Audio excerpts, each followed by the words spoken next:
Hey everyone, welcome to a new episode of the Retro Gamers Podcast 218, where we're here to make you money. Larry here. And Jim Cramer here. Is that the guy who's always yelling? Yes, that's the Okay. guy who's always yelling. He was in the Double Dragon movie. Was he? Oh yeah, For a right. minute. Yeah, Yeah. like they did him, and there was those, remember that there was another one, wow, already. With the fabric guys, like the reupholstery guys. Oh. There was a show on PBS where these two guys, they look like Mario from Okay. Super Mario Brothers and like a jacked up some other guy. And like not even Luigi. And they would reupholster stuff and they teach you how to do it. And like they had like a bit part because they were like hot for a minute. So they were in Double Dragon, but the stock guy was in Double Dragon, yeah. Yeah, he probably makes good money just popping up in movies when they need the stock guy, Oh, because Jim Cramer absolutely. is like the stock guy for everything. He So, is, absolutely. yeah. And we're gonna get right into it first because there is some wild things happening here in the Oh, world. there's some craziness going on. But first off, we usually do our shtick in the front in terms of like and subscribe for us on YouTube or in IGTV, wherever you listen to podcasts. Just look up the Retro Gamers Podcast. It helps us immensely if you like and subscribe. If you really enjoy us, please leave a nice review. That'd be awesome. Yeah, would be. But yeah, let's talk now. Obviously we're a gaming podcast, and we tend to talk about gaming. But here's a curveball that none of us ever expected to discuss: the stock market. The dangerous game of all. Yes, this is the ultimate video game because it's in real life, and it takes your money. Takes all your coins, your rupees, your rings, Everything. everything. Yeah, and for some people, their lives. Basically. So, yeah. So, Ant, explain this because I've had people explain it to me, both professionals and non-professionals. So, might as well have someone who I deem in the middle of that to tell me what the hell is going on here and what's happening. I am offended and grateful by that introduction. As you should be, and I'm sorry. Exactly. So, okay. So we're going to rewind a little bit. I'm not a big stock market person. I'm going to start with that, but I did enough research to understand what's going on. Let me ask you a question. Did you play Wall Street Kid? No. I never played Okay, Wall so Street then, Kid, all right, so- then I'm out. So of it anyway, as well. obviously, everybody knows the basic idea about stocks, right? You buy stocks in a company with the hopes that if the company's doing well, the stock goes up and you make a profit. That's the basic thing with stock market. It's basically like going to a casino and gambling, except you do it every day in real life with your investments, right? Because that's what stocks are. They're an investment. So there's this thing that businesses do, or hedge funds and all these big investment firms. And this is what happened back in like 2008, 2009, when we went into that Yes, the when we crash. went into that crash. Yep. Because what happened was and if you've ever seen the movie The Big Short, which I highly recommend, it's an excellent movie, and it basically covers what happened back in 2008 with the market crashing. These investment firms and these hedge funds, they'll go out and they'll buy stock for companies that are failing, basically betting on the fact that they will fail. So in other words, like, I'm going to buy stock. Again, we're talking about this specifically because of GameStop, right? That's the whole thing. GameStop. And again, don't take our advice on anything, honestly. No. I'm not So. advising anybody on. I'm not advising anybody on what to do. I'm just telling you the story Exactly. as I've researched, As you've learned. Yeah, as I've learned this week. So hedge funds and stuff like that, they'd be like, okay, so it looks like GameStop is going under, right? Right now, their stock is at like $10.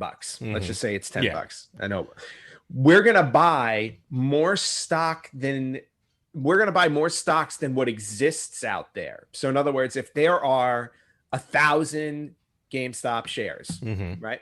These hedge funds will go out and say, okay, fine, we're gonna buy 1,500 shares, even though those extra 500 don't exist. Okay. So then what they're doing is what they do in that sense is they're betting that this will ultimately fail. So if I buy 1,500 shares at $10, but really only 1,000 exist, so I just bought an extra 500. At some point, I have to buy back those 500 in order to zero out because I overbought. Okay. But if I'm so if I'm buying him at like, let's say if I'm buying 1,000 at $10, but then I'm committing to buying 500 more, Hmm. and then the stock price drops from, let's say, $10 to $2. Now what I'm doing is I'm buying back. Like now I'm buying 500 shares at like $2, which is $8 cheaper. When you do all the math, like the way that they buy it back, they make a profit off of it. Okay. It's weird the way that it works. My head already hurts. Yeah, So. my head hurts. But basically, the whole idea is like, as the company fails, they wind up making more money. That's Okay. the long and short of it. Gotcha. So now what happened is there's this Reddit guy, or this guy called Wall Street Bets. Oh, the group. Yeah. The group of Wall Street Bets. And they have grown exponentially over the last like year and a half, 2 years. They've gone from like a few thousand members to 6 million There you go. members on Reddit. So what they did was, now these guys are super risky investors. So what they wind up doing is they're researching hedge funds that are doing this to businesses, that are basically saying, we're betting on these businesses to fail so that we can walk away with billions of dollars. Mm-hmm. And they pointed directly at GameStop because they saw a bunch of hedge funds overbuying GameStop stock. So they're like, all right, we see the game you're playing. We're going to turn it around now and screw you over. So these hedge funds have put in billions of dollars. Now they need the stock to drop to make their profit. Mm-hmm. So what these guys on Wall Street Bets are doing are, we're going to buy the GameStop stock for what it's worth. And what's going to happen then is, because the amount isn't going down, and these hedge funds need it to go down within a certain period of time so they can buy back for a profit, they're basically squeezing, because they use the term squeeze, they're squeezing the hedge funds into buying back the excess stock that they purchased at a higher price than what they need to make a profit. So it's actually costing the hedge fund money. Which normally what? Yeah, normally you do. You buy low, you sell high. Right, you buy low, you sell high. But the problem is, it's not dropping. Right. But the reverse is, for these guys, is they're buying it high and selling it low because they're overbuying to make the profit. Yeah. So these guys, because the price isn't going down, and these hedge funds at a certain point in time are going to be forced, because they're short selling. So in other words, they have to sell back the excess that they purchased within a certain period of time. So what's happening with them is they're being forced to buy it back when the price is high. So they're losing money in the process. And as they're buying it back when it's high, the stock's going up. So because these excess stocks that they're buying don't exist, they're basically that's what it is. That's it's the like problem. Right. They're just pouring money into the stock without turning any profit. They're basically paying just to break even, not financially, but break even in terms of the number of stocks that they own, which is why what these guys on Wall Street Bets are doing it's driving the price up. So when they started this crusade, basically, GameStop stock was at $4. Yeah, I'm looking at the graph right now. Right. So when they started this like a week or two ago, GameStop was at $4, right? As of today, our recording, GameStop is now trading at $312. Yeah, that's where I got right now. If you're looking, I'm trying to put it up here. It was focused for a minute, then I screwed it up. But you can see the graph. This is over a week. Right. Well, not barely a week, and you can see this is the start of the week, and just wow. Yeah. So I've been following Wall Street Bets for the last couple of days, just to kind of understand like how this is all going, and this is what this. Oh, you mean Reddit's back up and running again? No, yeah, Reddit's up and running. Wall Street Bets is on there. So I've been basically following it, and they have their own terminology that they use and all this stuff. Basically, the whole idea behind them is it's like, we're literally pouring our entire life savings, because a lot of these guys, they're young people. They're like they're millennials, they're Gen Zers and everything. And they're basically going after these people because they have a gripe where they're like, the boomers and the hedge funds and all these rich corporations are basically holding on to all of the money in the market, which is why, you hear millennials and guys say, and it's like, we can't even find a job. And when we find a job, it's for like a super low wage because these people are like hoarding all the money. So they're like, you know what? We figured out the system you're doing here and we're actually able to hit you back there.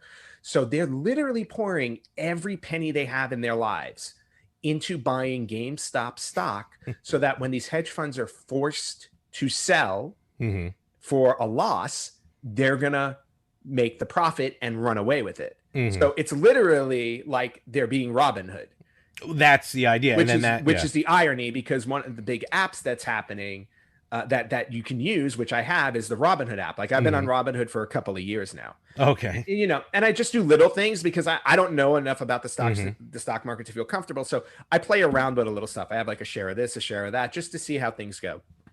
So now there's a whole backlash going on, right? So hedge funds are going on TV, basically calling these guys a bunch of degenerates because they're manipulating the market. And then they're answering back and they're saying, what are you talking about? You guys are manipulating the market to make a profit off of it because you're betting on businesses to fail. And you're manipulating it so that the price will drop so that you'll make a profit.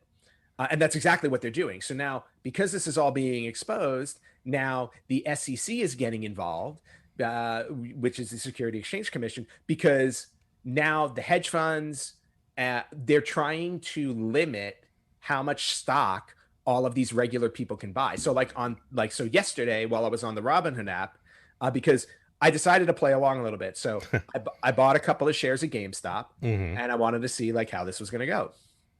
So the Robinhood app started to limit how many shares of GameStop you can buy. I think at one point they outright blocked it. They blocked it. Yeah. They blocked it at one point, which started this whole big mess. So then they said, okay, we're limiting it. You can only buy 5. By limiting it, they're stopping the price from going as high as it can go.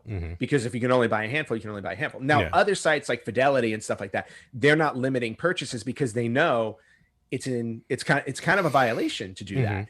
And the guy who owns Robinhood, he is also in one of these hedge funds. So it's within his best interest to limit what gets purchased. So now there's a whole investigation going on with that. Meanwhile, all of these degenerates, which I guess apparently now one of, because I bought a couple of shares, they're literally talking about holding on to the stock until it reaches like $5,000 a share or something like that. Even though GameStop is nowhere near worth this, right? No, Let's bear that in mind. GameStop's not worth any of this, but they want to hold on to the shares because at some point these hedge funds are going to be forced to sell or forced to buy back that excess. And when they buy back that excess, all of that money they are going to lose gets pumped right into the GameStop stock, and it'll make GameStop skyrocket. And that's when all of these people are going to sell it and run away with the money. That's the whole Robinhood aspect of it. So now you have these hedge fund investors going on like CNBC and MSNBC. One of them, I even watched it, that he literally said, and this made me laugh. He's like, these people are like horrible people. They're literally trying to steal from us rich people. Well, steal from the rich, you give to the poor. No, but it's not even that. They're not stealing from the rich. What they did was they figured out the game that they were playing, and they're like, fine, we're going to play it with you. So it's basically a game of chicken at this point. Who's going to sell first? If the Wall Street Bets people sell their shares, then the hedge funds win because the price will drop. They'll buy back their shares and make their profit. If they refuse to sell and hold on to it, which is what they're doing, which is why the price of GameStop is $300. As long as they keep holding on to it, these hedge funds eventually will buy back, and then all that money becomes their loss and the gain in the stock, which everybody who owns stock will benefit from. So it's this whole big war going on. One hedge fund has already declared bankruptcy because they wound up losing $2 billion having to put money into the GameStop stock. So next week, or this week, right? Because this drops on Tuesday. It's going to be really interesting to see what happens with the GameStop stock. And I'm not even kidding you when I say that these people are putting their lives on the line. I was reading stuff where this guy was like, I just sold my car, bought all GameStop. And then they're sitting there, they're like, hold. And they have all these other terminologies like, we're holding these until we go to the moon meaning when it skyrockets, we'll sell and make. Another guy had like something like he bought like a bunch of stock at $4 and now like his portfolio is worth like $18 million because that's how many stocks he bought. It's absolutely crazy. So, and by the way, it's not just GameStop. and Oh seeing no, that's the no, other we're thing. talking So GameStop, but it's a yes, few. we're talking GameStop, but they basically have started pouring money into all of the businesses that these hedge funds are betting to fail. So Yeah. it's GameStop, it's AMC, the movie theater chain, Oh, that's right. Bed Bath and Beyond, Nokia, literally all of it. Oh. There's a cryptocurrency called Doggy Coin, which they're also pouring money Oh, into as well. that's where that started coming from. Yes. Okay. I was trying to figure out because I've been seeing a lot of like memes about dog. I'm like, what the hell's doggy coin? Yeah, All so right. Doggy Coin is a cryptocurrency. I actually, it's funny too, because when I first got the Robinhood app, Mm-hmm. um, I saw Doggy Coin there because like friggin', Bitcoin's worth like 20 grand. Now it's worth like 35 grand a Oh, it's share. back up again? Yeah, it's insane. Hmm. But when I saw Doggy Coin wasn't even worth a penny Yeah. when I saw it. It was worth like 0.0001 cent. Mm-hmm. Like Bitcoin used to be. Yeah, exactly. Like Bitcoin used to be. So I was like, okay, fine. I was like, so I bought like 400 shares of that for like $3 when I first started. I was like, so now it's up to like 6 cents a share. So I'm like, okay, I'm already making a few bucks off of it. But they're pushing it. They're like, no, we're gonna ride this up. We're gonna ride this up. We're gonna ride this up. And I was like, holy crap. I was like, please do. I was like, because I'll be very happy. It's again, I don't know anything about it. I'm not saying that you do or don't. Definitely, No, no. I Hold know, on. I know But nothing. you did your research though, obviously, because you're putting your money into it. I know if you want this whole thing to end, let me invest, and the whole thing will just come to a screeching halt. Yeah. But I've heard both sides of it, like the good and the bad. Meaning, I'm not saying anyone's good or anyone's bad, whether the hedge fund groups or the everyone pouring their life savings into it. My gut feeling always makes me feel like everyone's acting like Ralph Cramden, kind of like always looking for that get rich quick scheme. Mm-hmm. But again, I don't mean that in a bad way. It's just got to be careful about it. Yes. We'll see how it is, folks. If you've done any of the investing, if you even know a little bit more about this, definitely chime in on the chat, in the comments and everything like that, because this is going to be an interesting ride for a little while. And this is the only thing, and I'm not even going to go into detail, but the only slightly political point I'll make is that this thing has gotten some people on both sides to agree with each other, which is very interesting. Oh yeah, so I saw that too. It's one Yeah. thing that reaches well, because again, it's like it's one of those things where it's like they're pointing out, it's like how come the rich hedge funds can manipulate the market, but then when the little people figure it out, they cry foul, and then they try to put a vice grip on the little people so that they don't earn, they don't make any profit. Yeah. So it's a legitimate claim. And again, I just want to reiterate as we close out on this, I'm not recommending anybody to do anything with the stock.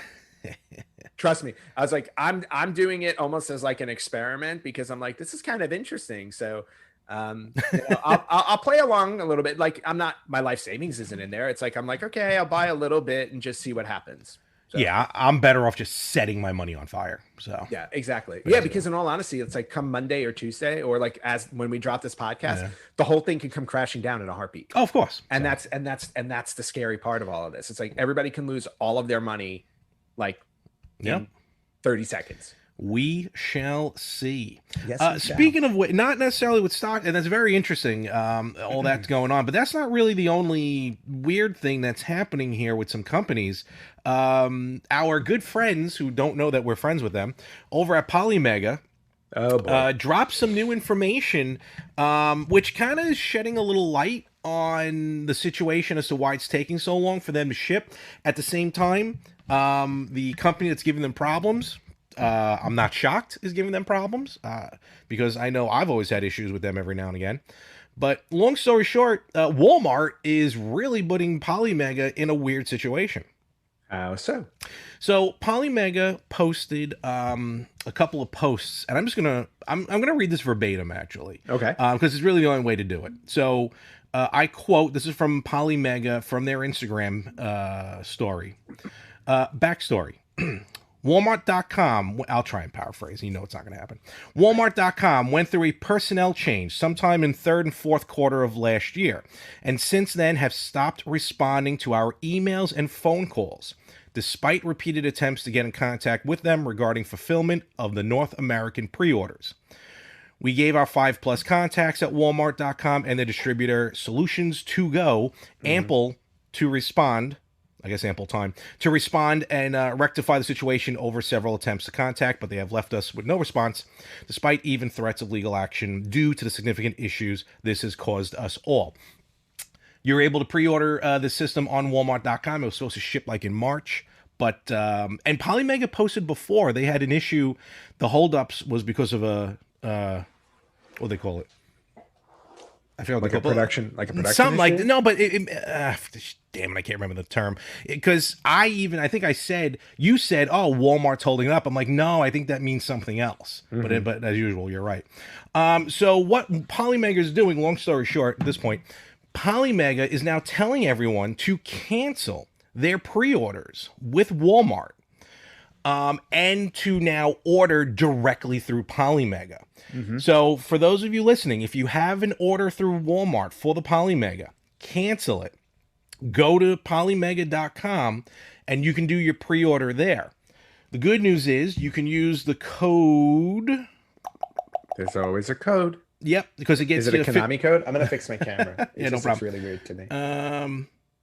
I can't find the code. Now. If you go to Polymega, they'll tell you the code. I think it's like Walmart 50. Don't hold me to that. But there's a code where you can get $50 off your order through Polymega.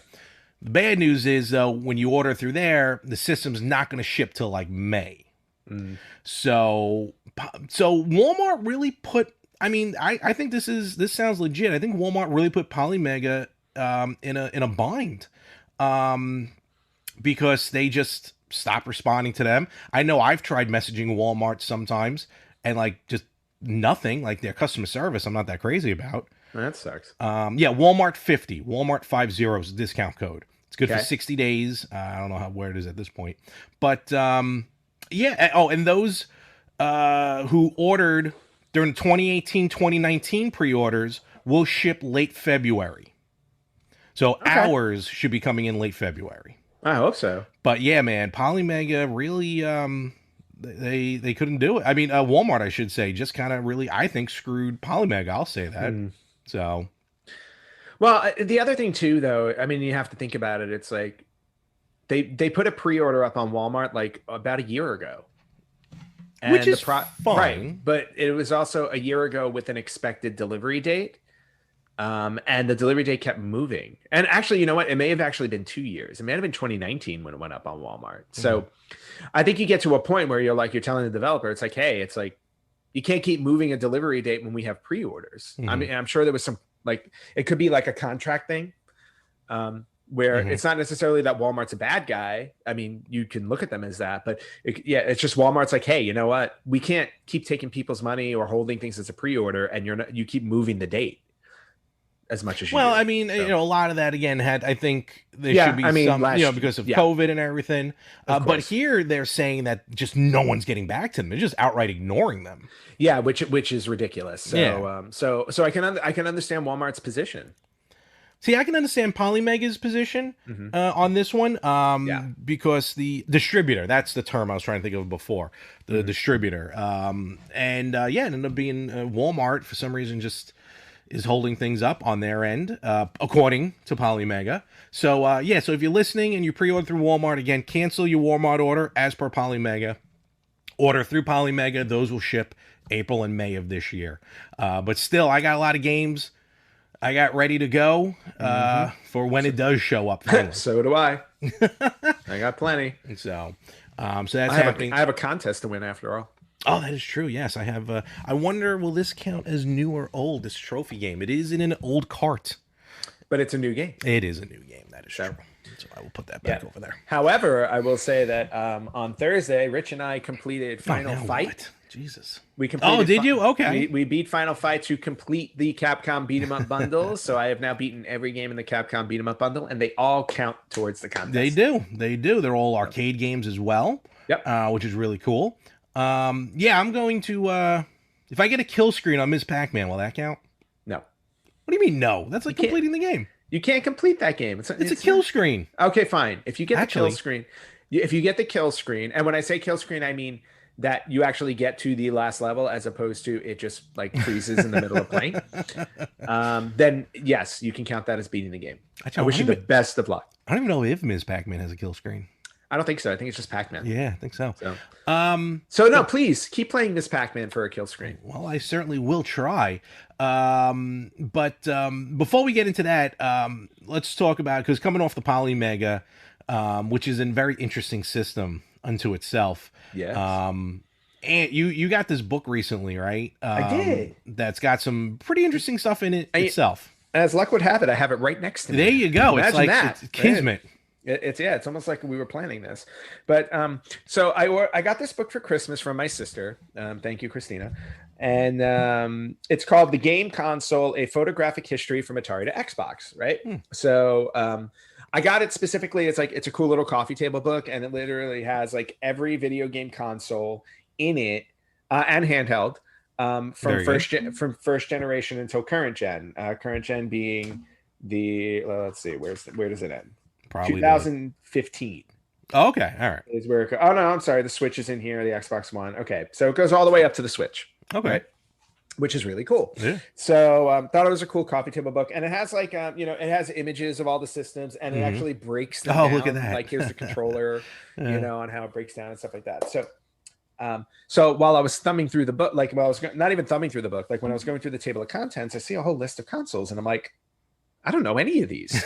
And I'm like, seriously, I go like, there were so many. And again, I'm like, a lot of the ones that I've never heard of are the ones back in like second and third gen, like back in the 80s. Cause when we were kids, I was like, I knew Nintendo existed and I knew Sega existed and maybe Atari, that was pretty much it. It was when we got to the 90s where all of a sudden it's like, oh, well, there were all these consoles coming out like 3DO and Jaguar and all this stuff. So what I thought we can do today, and I haven't gone through the entire book yet. And we only have so much time on our show. Was to pull out some of the consoles that I personally have never heard of, and you might have never heard of, or the really obscure ones, just to talk about them. Yeah. And maybe what I'll do is, I'll throw some images up of the consoles as I talk about them. That way you can just see what they look like. And I only really thumbed through second and third generation. So first generation was only Magnavox Odyssey and Pong. Those were the two for first. And then the second generation is when like Atari and like everything started to really come around. So the first thing I wanted to talk about, and actually, Larry, you can talk a little bit more about this, and I think you did last week, was the very first cartridge-based video game console that came out, which was called the Fairchild Channel F. Yes. And before you get into it, sure. I know you're going to talk about it. So this system came out and the name of the manufacturer was Fairchild Camera and Instrument. It was released here in November of 1976.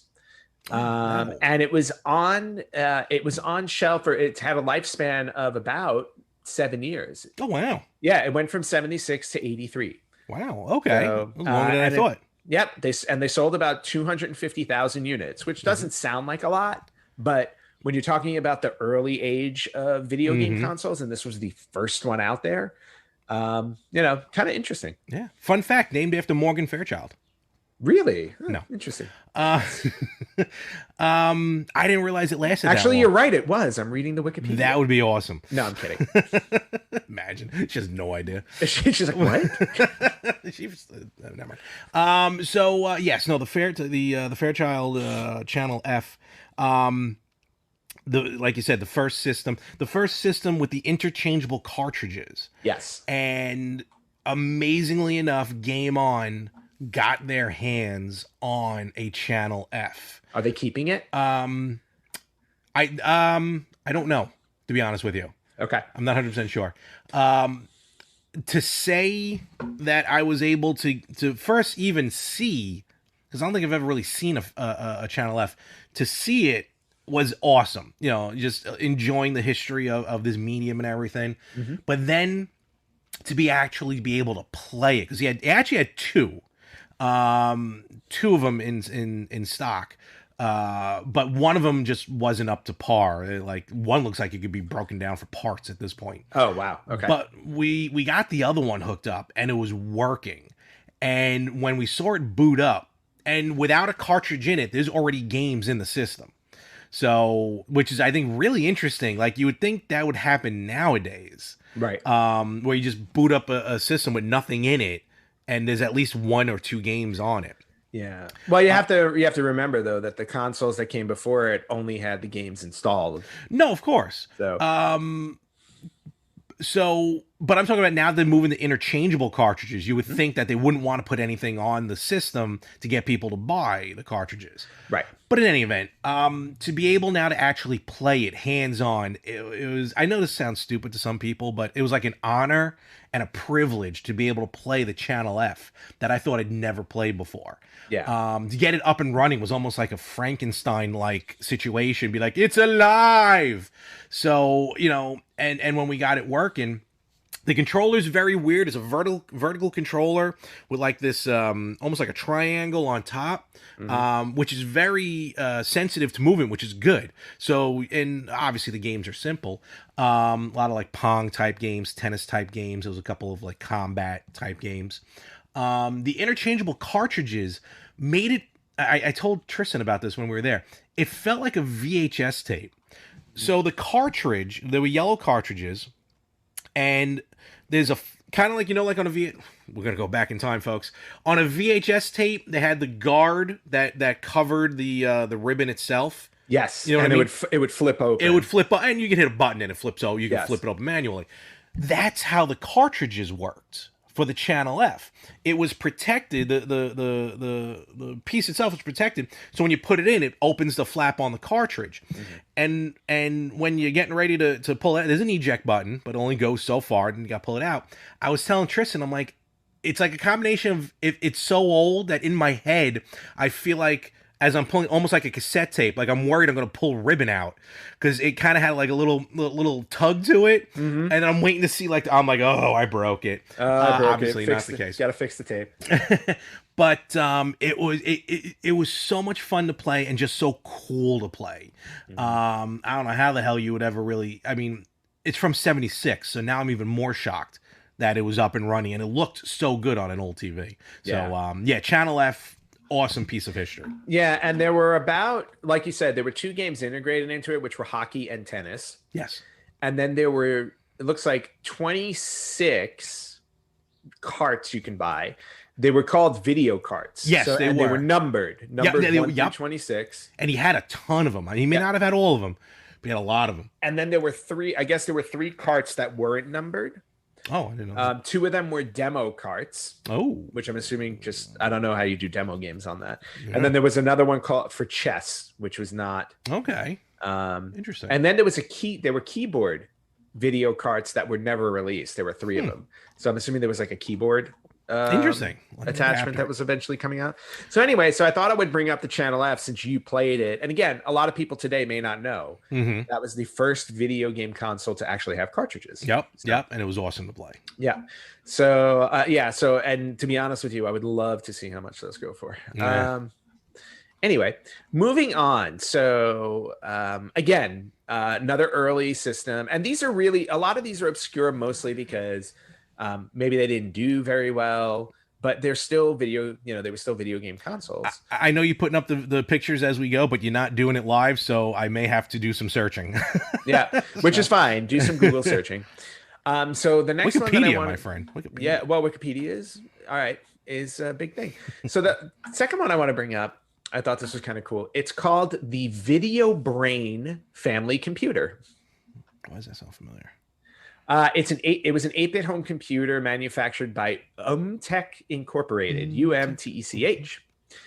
And it's interesting. It's based on the Fairchild Semiconductor F8 CPU. So it was actually built off of like a Fairchild from the Fairchild company. Oh, look at this. And it used programming language over Standard Basic. It only contained 1 kilobyte of RAM, which I love. 1 kilobyte. Do we have like a kilobyte of RAM in our fingernail or something like that? Yeah, something like that. This thing was released in 1977.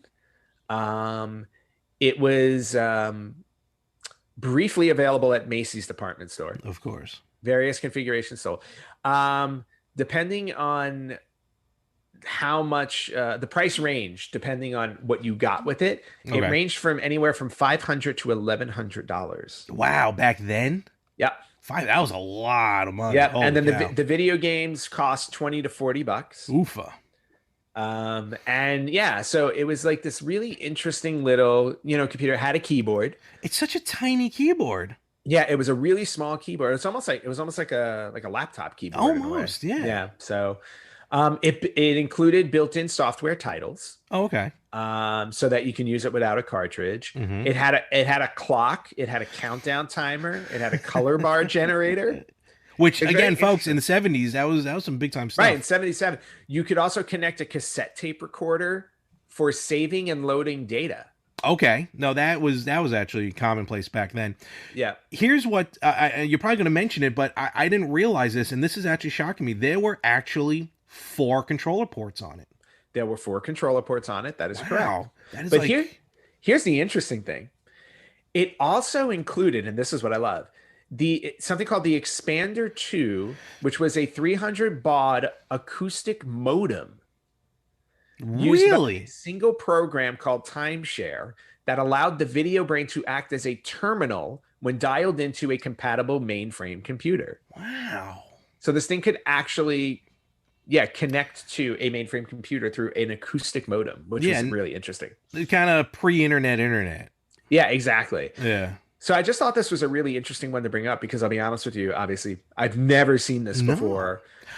So when I saw it in this book, I was like, okay, this is really, really interesting. And here I am thinking the N64 was the first one with 4 controller ports. It's the 4 controller ports on the front is really interesting as well. I like that. Yeah, exactly. And the cartridges came in a sleeve. They almost look like VHS tapes. Actually, Betamax. They That's resemble true, yeah. more Betamax. If you know what Betamax is. Yeah. I know you do. The But the other people listening.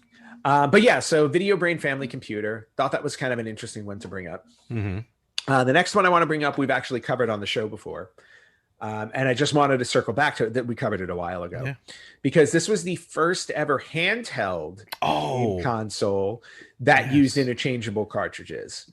Not talking about Game & Watches here. We're talking about the first handheld that actually had a cartridge you could install. And this was called the Microvision. Yeah. And I think Game On even had a Microvision. If which I missed out on. you should have jumped on that. So the Microvision came out in November of 1979. It was released by Milton Bradley. If that name sounds familiar, you can look at some famous toys and board games with the Milton Bradley logo on it. And actually, I'm sorry, this actually predated the Game & Watch, I believe. Something close, 79. Yeah, they were close. Yeah. So the Microvision was a little handheld console. It was longer more than it was wide. Mm-hmm. It only had like 4 buttons on it, and then it had a little dial. Mm-hmm. But you were able to put in different cartridges, which was a big deal back then because it was a console it was a handheld that you were able to carry around with you. Probably the first one you were able to carry around with you with interchangeable cartridges. Mm-hmm. Wow. Yeah. I did the inflation conversion.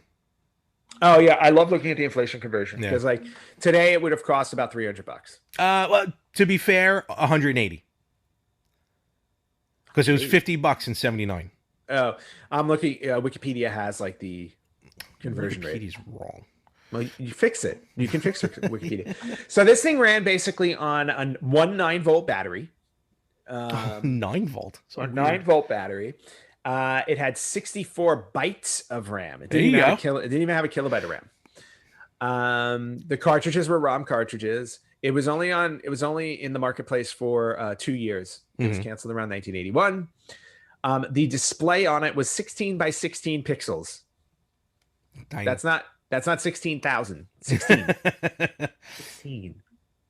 Okay. Really tiny. Yep. Let's see. What else can I say? It was 4-bit. It was a register width of 4-bit. A processor speed was 100 kilohertz. Wow. Yeah, it was super small. Only 12 games were known to have been released. The one that I always hear about is Blockbuster, which is kind of like, I want to say Breakout. Yeah, Breakout. Yeah. It's kind of like Breakout, but then it had very simple games, bowling, Connect 4, pinball. One of the first licensed games to ever appear in the video game world was actually on the Microvision, Oh, which was Star Trek Phaser Strike. interesting. Yeah, Star Trek was one of the first. Yeah, I don't know. The company just like thought video games were a thing to do. They were one of the first like actual like TV shows or Yep. licensed media to do video games. Oh yeah, they got in early. Yep. Yeah, they got it very early, and now like I don't think you ever see Star Trek video games. So It's rare. yeah, I think I know. there's like an MMORPG. That's about it. Yeah, exactly. They got in early, and then they ran for the hills. Maybe they got burned too much. But anyway, I just wanted to bring up the Microvision again because I thought that's a really cool one to look up. Yeah, man. No, that's awesome. Yep. So the next one we're going for. So this one was released in 1982.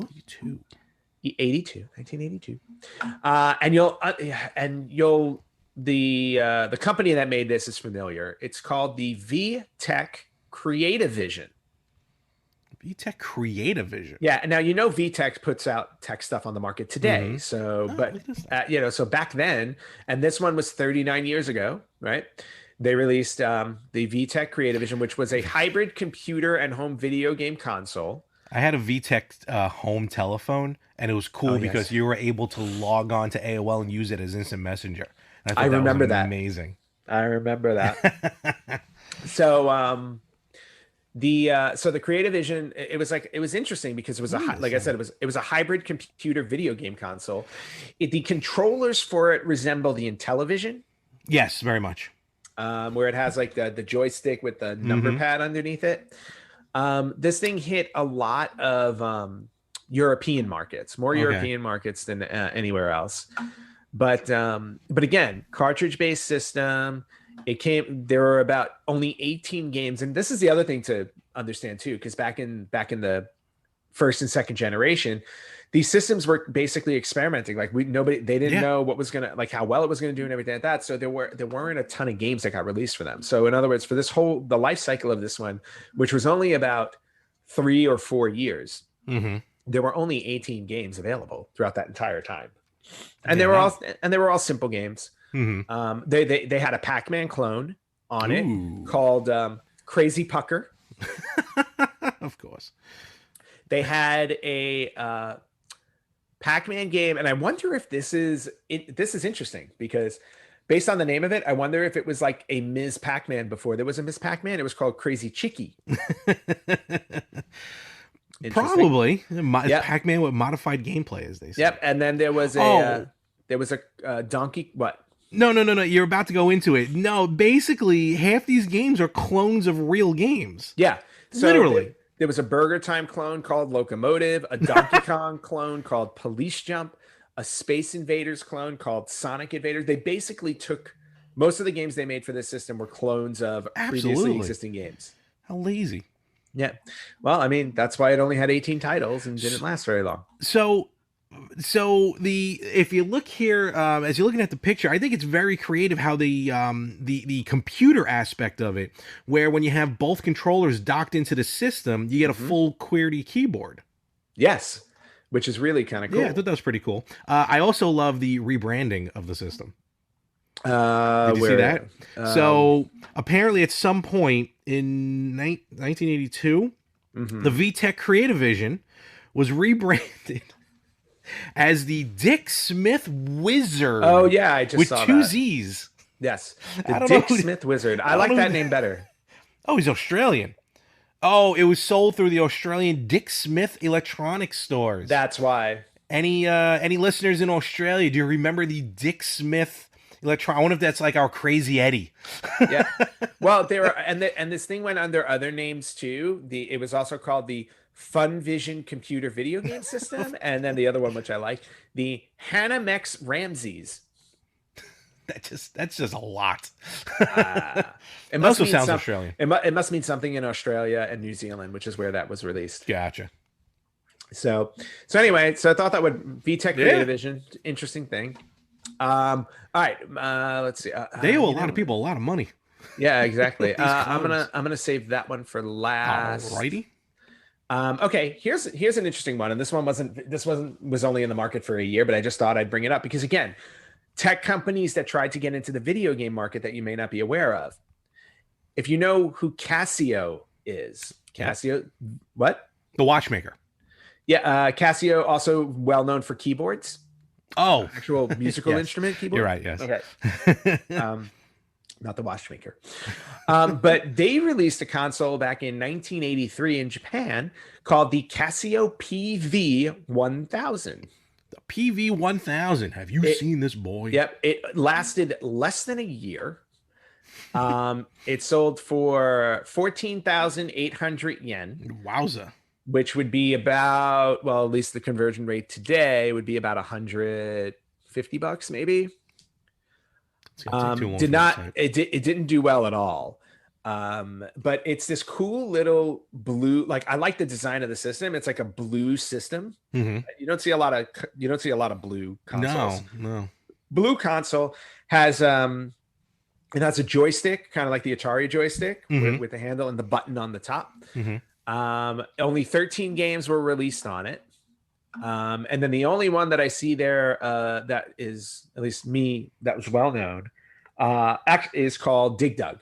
They got a couple. Yeah, Dig Dug. Puyin was really big over there. Super Cobra was big over there. They had a Galaga version, but I think that just never got released. Yeah, it had there was a pachinko game, which pachinko is a very popular gambling machine in Japan. It's like a slot machine ish. I thought it was kind of like, and I'm not trying to be rude or anything, I thought it was like Plinko.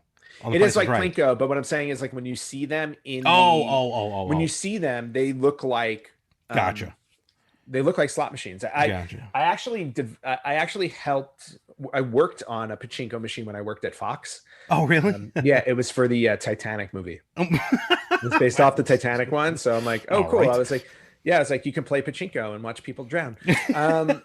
So the interesting thing about this too is that originally there were supposed to be 15 cartridges that got released. However, cartridges 8 through 13 were never released, and that was where Galaga was one of those. Yeah.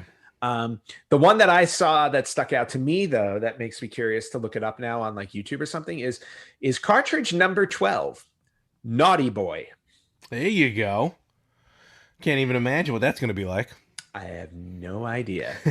So anyway, Casio PV-1000. All right. Got three more. Ooh, all right. Let's bring it. So jumping over to the this one I thought was really interesting because of what it entailed. It was called the Halcyon video game console. Halcyon. Okay. It was released by RDI Video Systems.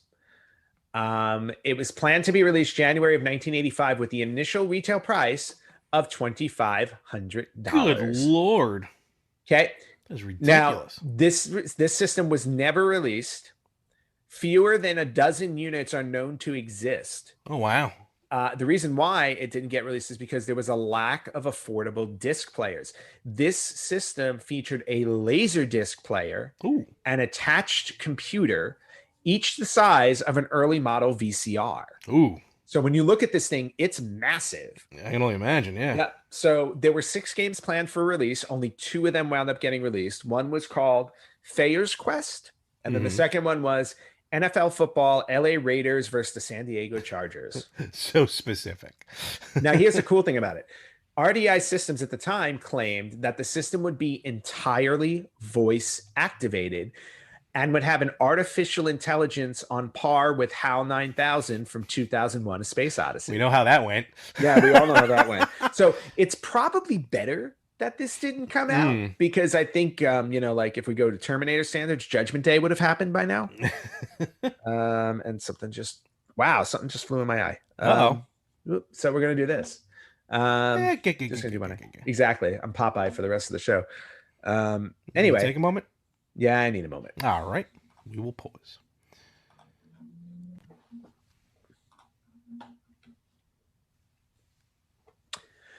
So Rick Dyer, who was a fan of interactive fiction games like Adventure, wanted to develop his own game inspired by Lord of the Rings. That's how this kind of all started. And again, because it was using Laserdisc, they were probably going to wind up coming out with games like similar to like Dragon's Lair and Space Ace and stuff like that. Well, the Thayer's Quest game is actually from the creators of Dragon's Lair. Yeah, so it's probably so that's pretty much what it was. And so interesting system. Probably, I would probably say one of the probably one of the most expensive consoles out there. If you were to Oh try and God, yeah. find one, if only like a dozen of them exist Mm-hmm. that they know of. And not only that, like I would be curious just to get my hands on it to see how the voice activation works. Yeah, that would have been weird. Yeah, that would be really cool. You're, So you're not yes, playing tonight, Anthony. I yeah, don't exactly. think so. Like You what? can't play it, but I want to play tonight. I I'm don't think that's sorry. possible. You're going to Jarvis? bed. What? Hey, look, if they can turn me into an Avenger, I'm in. Stop All right, clashing moving with on. the other voices in my head. Yes. All right, here's another one. We got two left. This one was called the Action Max. Action Max. It was developed in 1987 by Worlds of Wonder, another toy company. Home video game console that used VHS tapes for games. Oh God, that sounds terrible. Yep. So the Action Max system had a VCR. It required the player to. I'm sorry, let me rephrase that. It did not have a VCR. Oh. You had to have a VCR in order to play the system. Still terrible. And it was mostly or probably no only a shooting game system. It came with a light gun that you can shoot at your screen. So it was strictly point based, depending on shot accuracy. So there was no win loss of a game. You just played it. You played through. You played through it, and you just had to shoot stuff. So the games on it, like the VHS cassettes games, were like police target game, underwater voyage, a haunted house adventure, stuff like that.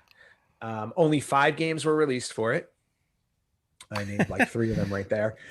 There was a 6 cassette called Fright Night, which was actually licensed off of the horror movie Fright Night in 1985. Oh, okay. That was never released because the system did not do really well.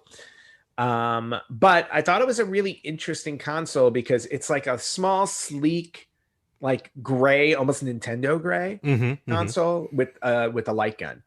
So, and again, this was Worlds of Wonder just trying to get into the whole video game business. So didn't wind up doing so well. No, clearly not. And interesting because back then, not everyone had a VHS player, had a VCR. Right. Yeah, not a lot of people had a VCR, so they were marketing to only people who could really afford them. All right. And then the last one I want to bring up, and this one is probably more well known, but you know, when everybody thinks of Sega, they always think of a Sega Master System as their first console, right? But predating the Sega Master System was the Sega SG-1000. Yes. Which was a home video game console. It was released. It was released in 1983. It was never released in the U.S. It was released in Japan, Australia, New Zealand, and other regions in Asia. It's interesting. Like I feel like nowadays Australia and New Zealand are usually on the tail end of getting all these systems and stuff, or at least for a while they were. Yeah. Where back then they were right there on the front. Well, I think it's because of just geographically. Oh yeah, like, you know, systems being made in Japan. You know. They were, you know, Australia was there. So, you know, we're generally in the same vicinity. So, so, you know, in the early 80s, Sega Enterprises decided to create their own video game system. So the SG-1000 was the first shot at it. They sold about 160,000 units of it. Its CPU ran at a whopping 3.58 megahertz. Whoa, folks. With 1 kilobyte of RAM. You better get that cooling system going. Yep. It did have 16 colors, which, you know, back then was like, that was 16. It, yeah, because it was released for 15,000 yen, which was again about 150, 160 bucks ish. It was released on the same day that Nintendo launched its Famicom. Oh, that's interesting. Which was July 15th, 1983. I wonder if that was done on purpose. I would think so. It was released and then let's see, it was released on the same day. Now this is interesting. So a couple of weeks later on about a year later, they released the SG-1002. Yeah, the remodel, which was the remodel version, slim, if you will. Yeah, so Sega all about doing the remodel. Yep. So again, because this was only limited to Japan, like we don't know much about this. But the system wound up coming out with 42 game cartridges and 29 Sega My Card releases that required the card catcher add-on. So there was actually an add-on to the system where you can slip these cards into and play games. Where the Master System had it built in already. Correct. So some of the games on the system, just throwing names out there. Yeah. Flicky, Okay. Congo Bongo, Sega Galaga, and this is just one to bring up. They had licensed titles like Go-Go 13, if you know that one. Oh God, I hate that game. I was never a big fan of that one either. I don't know. But this is the interesting one I wanted to bring up because the name of the game was called Girls Garden. And it was actually the first video game produced by Yuji Naka. And if you don't know who the name Yuji Naka is, he is the man responsible for programming Sonic the Hedgehog. Sega. Yeah, no, Sonic. Yep. Yeah, so he started on he actually started with the first Sega console, which was interesting. Yep. So he's kind of like, he's almost like their Shigeru Miyamoto. Basically. Kind of, sort of. Yeah, kind of, sort of. So if you've never seen the Sega HD1000, you're watching us on YouTube, obviously you're seeing it, but you should definitely look it up because it's an interesting little system. And it's now going to be the system that I regret never purchasing when I was traveling to Japan, because had I known, I probably would have picked one up. You think? Oh man. Oh, totally would have. Ah. So my next trip over there, who knows when that'll be, but my next trip over there, I'll probably pick one of these up because Super Potato, I know you're there and you're waiting for my money. And I haven't been there in years, so I got a lot of time to make up for it. Forget about it. Hopefully I'll be there soon too.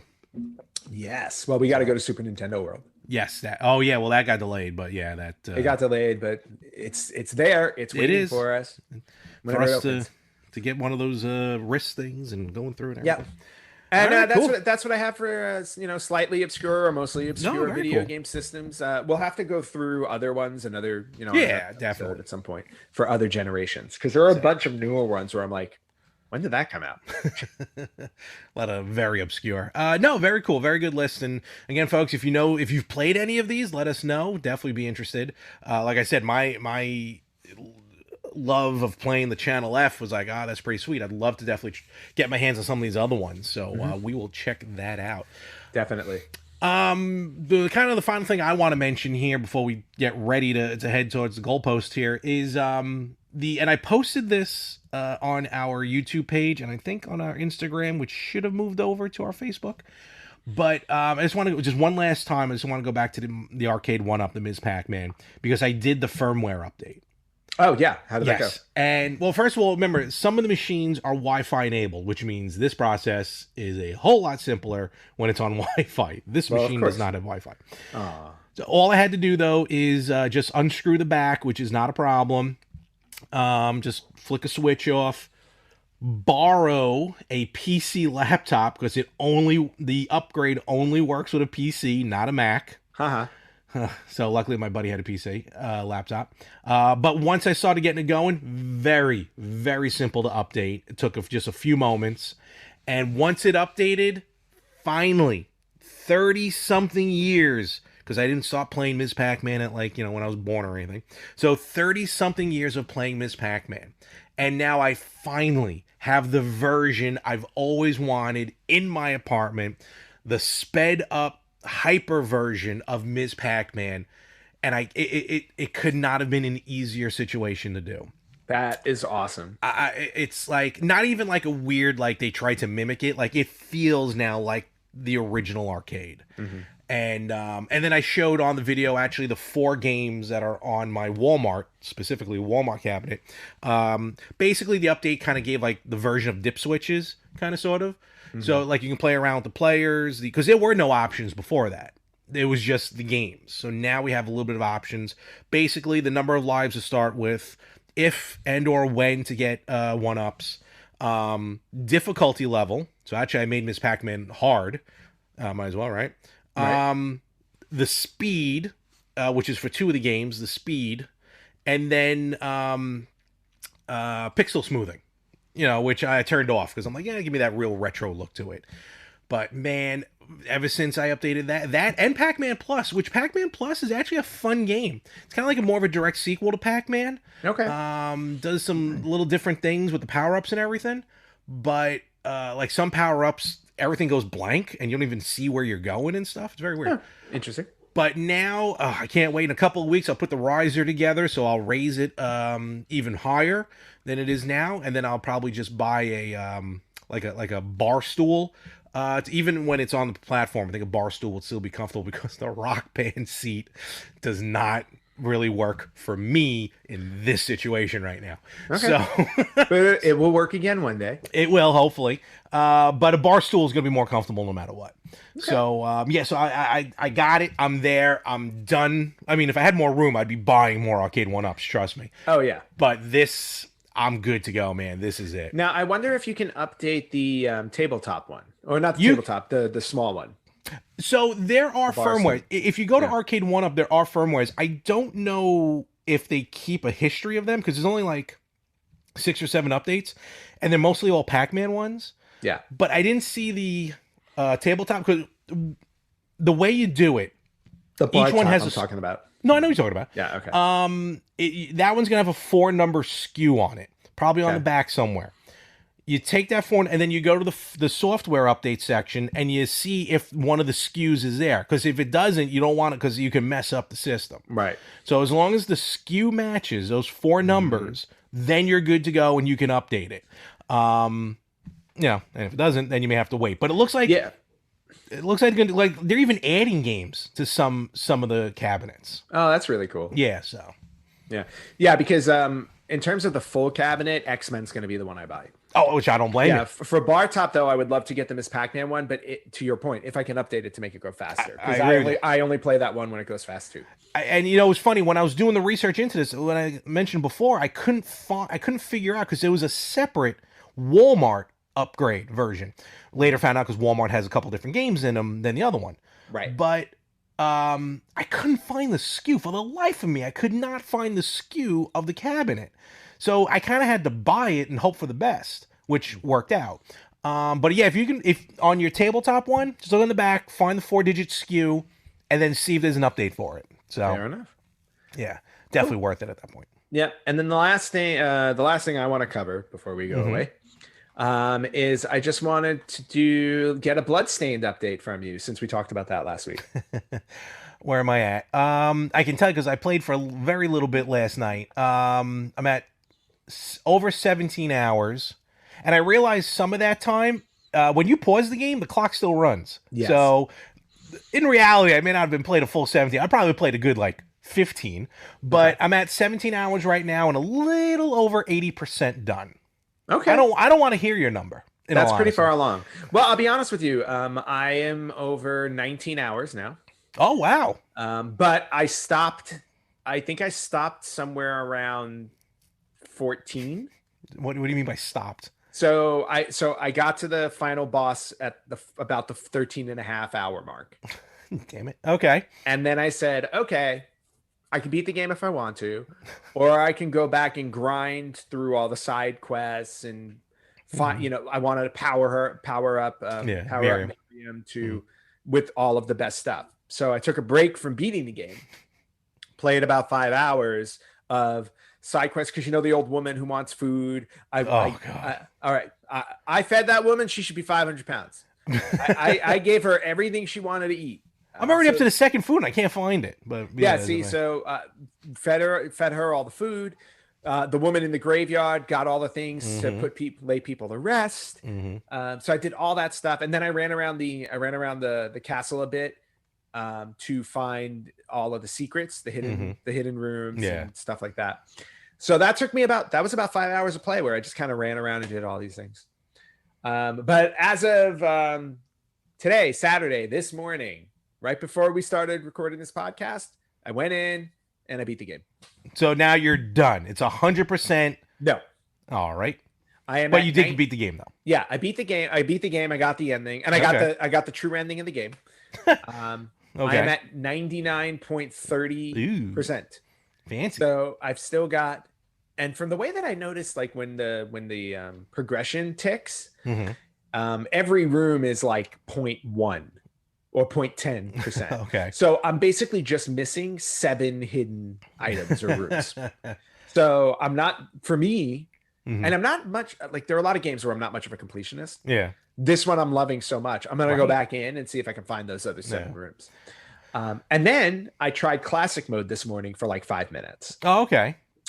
Which is basically the game turned into an 8-bit Castlevania game, and it's a lot of fun. All right, cool. Yeah, Lot of that I'm fun. kind of looking forward to playing. Yeah, it's actually it really is a lot of fun. Like literally, you play through it and you're like, this is exactly like Castlevania. I am just right now. I'm kind of, I think, stuck as to where to go next.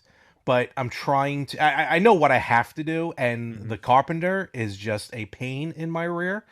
Yep. And I'm not looking for hints or tips or tricks. I'm gonna figure it out. I mean, he's killed me about 12 times already, but He killed me a lot too.